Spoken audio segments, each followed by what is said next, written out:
Nga Kosova, Shqipëria dhe nga çdo cep i botës ku ka shqiptar, të dielën Holanda u pushtuan nga protestuesit që kërkonin drejtësi për krerët e ushtrisë lirimtare të Kosovës. Qindra kilometra rrugë, por fytyra të buzëqeshura dhe plot krenari, ata kërkuan drejtësi në një gjykatë që tashmë nga i gjithë populli po konsiderohet si e padrejtë ndaj krahut të luftës.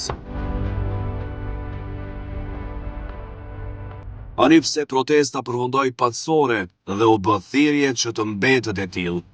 Megjithatë, protestuesve nuk u lejua që zëri i tyre të dëgjohej fuqishëm pranë dhomave të specializuara të Hagës.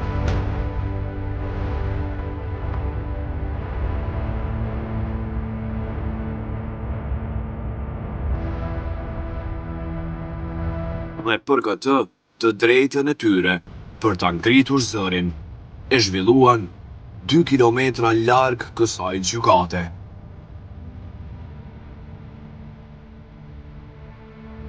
Por që qindra prej tyre ja mësyen o borrit të gjykatës, e ku ballafaquan me autoritetet holandeze.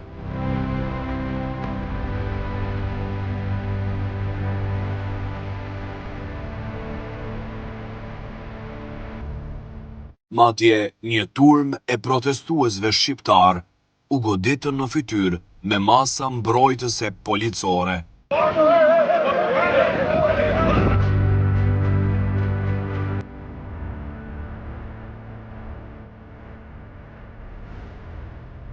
E nga ky moment, kameramanit të TV-a ju kërkuan nga autoritetet holandeze që të qëndrojë ose në anën e protestuesve, ose si punëtor medial, e me që këtë rast, ati ju pamundësua gjirimi i kësaj situate.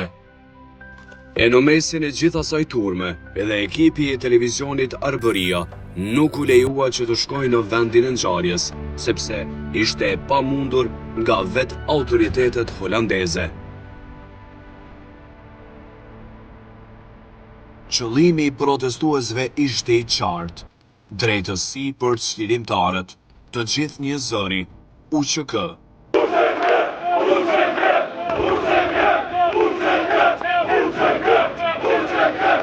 Ata premtuan që në ditën e lirimit të Hashim Thaçit, Kadri Veselit, Jakub Krasniqit, Recep Selimit, Haxhi Shalës, Fadil Fazliut, Pjetër Shalës, Isni Kilajt, si dhe Salim Mustafës e Bashkim Smakaj, do të jenë në krah të tyre, ta gëzojnë e festojnë për lirimin e tyre, sepse kjo gjykatë po tenton ta njollos luftën e pastër të ushtrisë çlirimtare të Kosovës.